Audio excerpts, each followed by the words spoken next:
इस वीडियो में हम एक बहुत इंपॉर्टेंट टॉपिक डिस्कस करने वाले हैं, वो है कनाडा का 5 ईयर बैन सिनेरियो।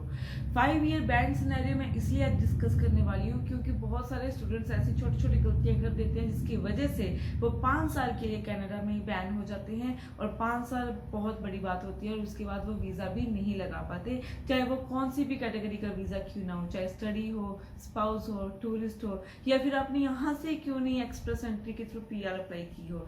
सो इस वीडियो को आप लास्ट तक जरूर देखना क्योंकि जो बच्चे फाइल लगाने जा रहे हैं उनको ये बातें जरूर इंपॉर्टेंटली पता होनी चाहिए कि वो कौन कौन सी गलतियां या कौन कौन सी चीज़ों में ना फंसे। ये अलर्ट वीडियो है, आपके बहुत काम आने वाली है। तो अगर मैं बैन की बात करूँ तो 5 साल का जो बैन है वो तब लगता है जब आप अपनी फाइल को, प्रोफाइल को जो है मिस रिप्रेजेंट करते हो एम्बेसी के अंदर।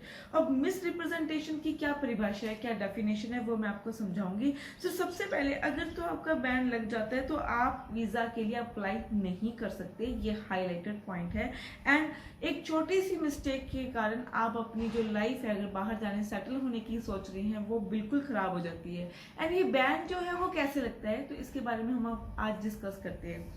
सो मिस रिप्रेजेंटेशन की बात है कि अगर आप किसी भी कंट्री से रिफ्यूज होते हो, चाहे एज अ स्टूडेंट वीजा हो या आपने कोई टूरिस्ट वीजा लगाया है, वर्क वीजा लगाया है या PR के लिए अप्लाई की थी, तो अगर आप किसी भी कंट्री से रिफ्यूज हो और आपने जब नेक्स्ट टाइम अपने कनाडा के लिए फाइल लगा रहे हो और आप अपनी प्रोफाइल में ये मेंशन नहीं कर रहे हो कि आप जो है इस कंट्री में रिफ्यूज हुए हो, तो ये भी एक सबसे बड़ा पर्टिकुलर रीजन बन जाता है आपकी प्रोफाइल में मिस रिप्रेजेंटेशन का कारण बनकर। और इस मिस रिप्रेजेंटेशन के कारण आपकी जो है 5 साल की जो है वो रिफ्यूजल आ जाती है।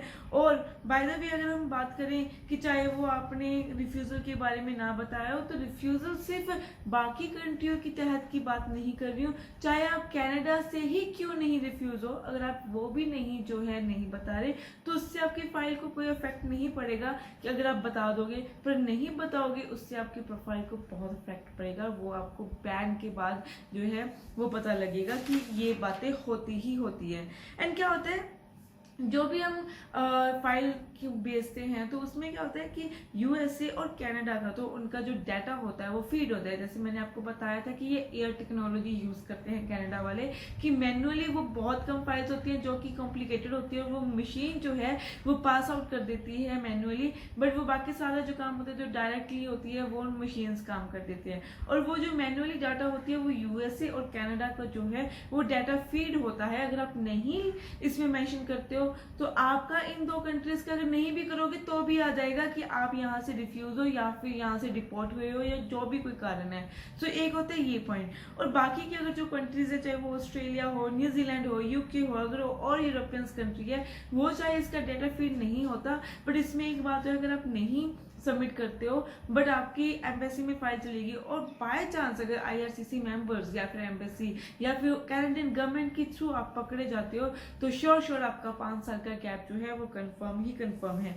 एंड यहाँ पे अगर मैं स्टूडेंट वीजा की बात करूँ तो जब हम स्टूडेंट वीजा के लिए अप्लाई करते हैं तो 2 तरह के फॉर्म हमें भरने पड़ते हैं। एक तो होता है हमारे पास स्टूडेंट इन्फॉर्मेशन फॉर्म और दूसरा होता है हमारे पास family information form. So student information form के बारे में हम बाद में बात करेंगे। अगर मैं स्टार्ट करूँ फैमिली इन्फॉर्मेशन फॉर्म, तो फैमिली इन्फॉर्मेशन फॉर्म में अगर आप कुछ भी मिसलीड करते हो या कोई इन्फॉर्मेशन नहीं भरते हो, या आप कौन सी आपकी कोई पुरानी एम्प्लॉयमेंट थी या पुरानी आपकी कोई डिग्री थी जो आपने नहीं मेंशन की है, या फैमिली के बारे में आपने कुछ नहीं मेंशन किया है, और ये सब चीज़ें जो है वो मैटर करती हैं। और जो भी आपका गैप था वो भी नहीं मेंशन किया, गैप भी इसमें एक बहुत बड़ा पर्टिकुलर पॉइंट है। तो गैप था वो नहीं मेंशन किया तो ये आपके लिए क्रिएट हो जाती है प्रॉब्लम। क्यों? क्योंकि बहुत सारे एजेंसीज, बहुत सारे कंसल्टेंट्स आपको देते हैं ऑफर, और वो ऑफर कौन सा होता है, फीस आफ्टर वीजा का।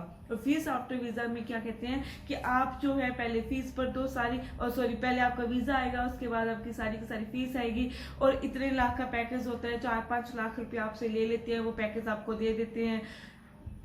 आपको सच्चाई आपको शायद नहीं मालूम, ऐसा कुछ भी नहीं होता। सारी सारी फीस आप खुद ही भरते हो, ठीक है। और उसके बाद जब आपकी फाइल लगती है पैकेज सिस्टम में, वो आपके गैप को कुछ नहीं देखते हैं, सिर्फ आपका जो है फाइल लगा देते हैं। और उसमें उन्होंने एक फाइल जो आपका गैप पॉइंट है वो कैसे भी उसमें फिल कर दिया, ठीक है। और आपको मालूम भी नहीं है, क्योंकि मोस्टली ऐसे कहते हो जब वो आप पूछते हो उनसे कि आपने क्या गैप के लिए फिल किया या कौन सी डॉक्यूमेंटेशन लगाया है, तो वो नहीं बताते। क्योंकि जब आप पैकेज सिस्टम करते हो तो बहुत सारे कंसल्टेंट्स ये भी लिखवाते हैं साथ में कि आप हमसे कुछ नहीं पूछ सकते कि हमने कैसे फाइल लगाई है। और अगली बार जब आपकी रिफ्यूजल आ जाती है और अगली बार जब आप अप्लाई करते हो, आपको पता ही नहीं होता कि उन लोगों ने आपकी फाइल में क्या लिखा था। तो उसमें आप खुद के लिए जब कुछ भरते हो कि ये तो वो मिसमैच हो जाता है और किसी और की गलती की वजह से आपका बैन लग सकता है, वो भी 5 साल के लिए। और ऐसे मैंने बहुत सारे केसेस देखे भी हैं, बहुत सारे एग्रीमेंट्स भी ऐसे देखे हैं जिनमें बच्चों ने फीस आफ्टर पैकेज का सिस्टम लिया और उसमें उनको ये भी नहीं मालूम कि उनकी कौन सी डॉक्यूमेंटेशन लगाएंगे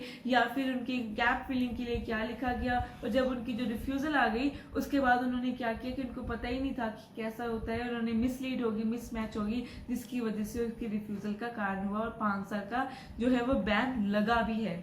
एंड अगर मैं इसको मूव अहेड करूँ तो जब ये फीस आफ्टर वीजा वाले होते हैं तो आपको तो वो कई बार आपके डॉक्यूमेंट्स भी वापस नहीं करते। तो इस बात का आप जो है थोड़ा सा ध्यान रखें कि आप ऐसी कोई भी गलती ना करें जो कि आपकी बैन के कारण बन जाए। और एक बार जब भी आपका फैमिली फॉर्म इंफॉर्मेशन फॉर्म और स्टूडेंट इंफॉर्मेशन फॉर्म भरा गया तो वो वंस इन अ टाइम होता है, वो एक बार ही भर सकते हैं, उसके बाद आप चेंज नहीं कर सकते। अगर वो एम्बेसी तक आपकी वो फाइल पहुंच गई उसके बाद आप नहीं चेंज कर सकते। और अगर आप चेंज करोगे तो ऑफकोर्स आपका जो है वो मिसमैच हो जाएगा, वो आपकी मिस रिप्रेजेंटेटिव होगी और वो एक बैन का कारण होगा। और जो दूसरी बात है वो है कि अपने फेक डॉक्यूमेंट से जरूर भरे, क्योंकि जो बच्चे यहाँ से फेक डॉक्यूमेंट्स लगा के चले जाते हैं और एनी हाउ उनका वीजा भी आ जाता है, तो यहाँ पे बात सिर्फ स्टडी की नहीं है, आगे जाके अपनी वर्क वीजा के लिए अप्लाई करना है, PR के लिए अप्लाई करना है, सिटीजनशिप के लिए अप्लाई करना है। तो अगर आप यहाँ से बच जाते हो, अगर आपकी किस्मत अच्छी है, तो वहां पे आप जरूर पकड़े जाओगे और उन केस में आप डिपोर्ट कर दिए जाओगे और डिपोर्टेशन के बाद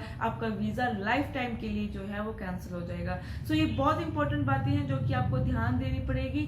अगर आपने छोटी सी भी मिस्टेक की, क्योंकि ये बहुत ही लीगसी वाले काम होते हैं एंड आप फाइल लगाने के तहत में कुछ भी, क्योंकि जिसके कम बैंड है वो कंसल्टेंसी में जरूर फंसेगा और वो जो भी कहते हैं वो आप करोगे ही करोगे और उस वजह से आप 5 साल के बैन के जो है शिकार हो जाओगे। सो थोड़ा सा टाइम और पैसे बचाने के चक्कर में ऐसी गलतियां ना करें कि आपका फ्यूचर खराब हो जाए। ज्यादा जानकारी के लिए नीचे दिए गए नंबर्स पे कॉल भी कर सकते हैं या आप हमें डायरेक्ट विजिट भी कर सकते हैं। Thank you.